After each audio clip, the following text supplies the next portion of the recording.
mais balaa may ñëw fii nga may ma benn 2 minutes.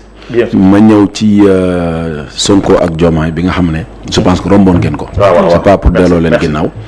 mais dafa am benn lu ma ci bëgg a wax loo xam ne. du ma ko teg ci ay analyse ak. waaw tey nag ñett lañ. voilà du ma ko teg ci ay analyse ak ay nangam mais dama koy teg ci ay fait ak ay xam-xam.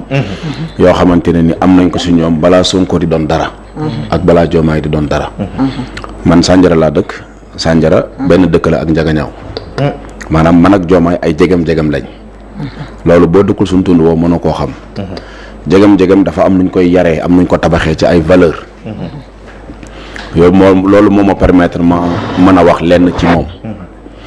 ñaareel bi mooy Sonko yàlla dogal ñu xam ko balaa muy doon dara pour bañ a tudd yenn association yoo xamante ne ni yàlla boole woon nañu fa.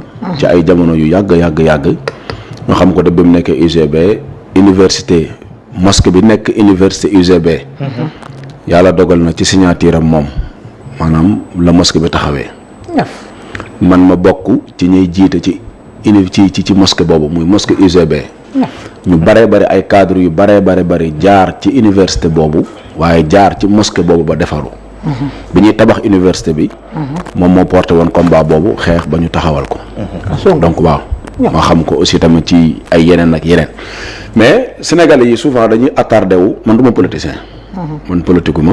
du ma politicien intéressé wu ma ci affaire de politique. ci dëkk bi nga dëkk Sénégal. waaw xam naa li xew maanaam bu doon ñeneen la du ma wax mais ñii comme am na xam naa leen. xam nga voilà moo tax may wax. moo tax may wax ne su ma déggee débat bi gën a terre à terre mooy débat wu Sonko ak Diomaye jubóowuñu. loolu il faut nga ñàkk xam nit ñi pour wax loolu. c'est-à-dire il faut nga ñàkk xam Sonko ñàkk xam Diomaye pour wax ne ñoom dañoo am problème. bu dee ku mel ne El Malick man xawma ko.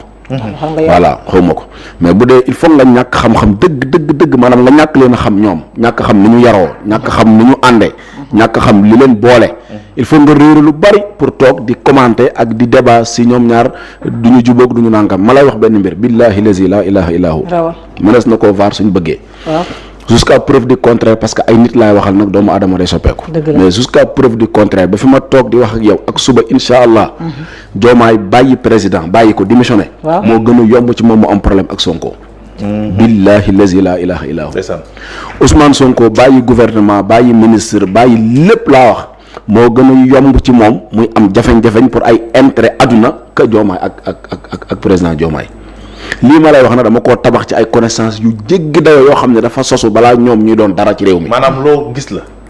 non du ay gis-gis xam-xam bu ñëwagul de. maanaam dafa basé wu ci xam leen ñoom xam leen. seen jaar-jaar ni ñu ànde waaw ak xam nit ki également xam nit ki. par exemple man ku mel ni man. sama sikkim bii ma yor nii. yaa ngi dégg jox la li ma am yëpp dem ak sama sikkim moom ko gënal.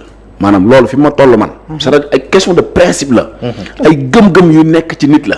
kon da nga jàpp ne réalité nguur peut-être mënu leen renforcer. non mënul ne ñoom ñaar bu ñu doon soppeeku. am nañu jaar nañ ci ay tunnel yu leen soppi woon. ñoom bu doon ay nit yu soppeeku lañ. parce que lii moo la wax du ay engagement yu may jël ci ay n'importe qui. bu fekkoon ne ñoom dañoo nekk ay nit yu soppeeku. jaar nañ ci ay tunnel yu leen di soppi. jaar nañ fa maanaam Diomaye jaar na ci tunnel yu ko mënoon a soppi peut-être nit ñi xamuñu loolu Sénégal yi xamuñu loolu Sonko jaar na ci ay tunnel yu ko mënoon a soppi bu fekkoon soppeeku nit kuy soppeeku la. yàlla bindul ku dul dee waaye bind na ñu dul soppeeku. ak ku dul torox suñu borom bindul ku dul dee waaye yàlla bind na ku dul soppeeku léegi nag nit ki boo nekkee nit kuy miitewu ci àdduna boo nekkee nit ku intérêt àdduna yitteel boo nekkee nit ku ay bee yitteel da nga yaakaar ne ñëpp nii yow lañ mel. bàyyi rek di wax rek. da nga yaakaar ne ñëpp c'est-à-dire xoolal ñii yàlla moo leen jox réew mi mais duñu ay politiciens.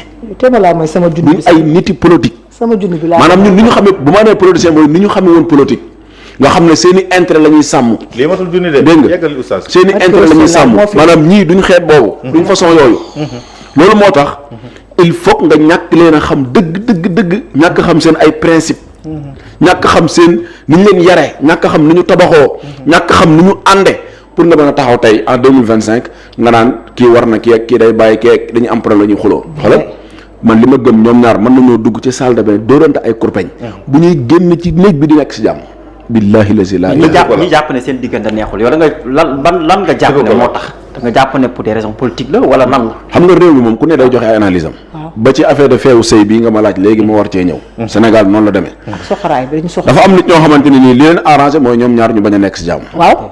te Ousmane Sonko du président mais comme mooy président même ñiy dox ñaxtu sax pancarte yi turam lañ ci bind Sonko dégage loolu mosul am ci histoire réew mi am wax naa ko fii bi. mosul am Masta. donc dafa am nit ñoo xamante ne ni ñoom ñaar ñu nekk ci giit ak ngaas moo leen arrangé am ñoo xamante ne ni ñu détaché moo leen arrangé donc xëy na ñooñu ñooy indi xabaar yu mel nii di indi information yu mel nii di indi ay polémique yu mel nii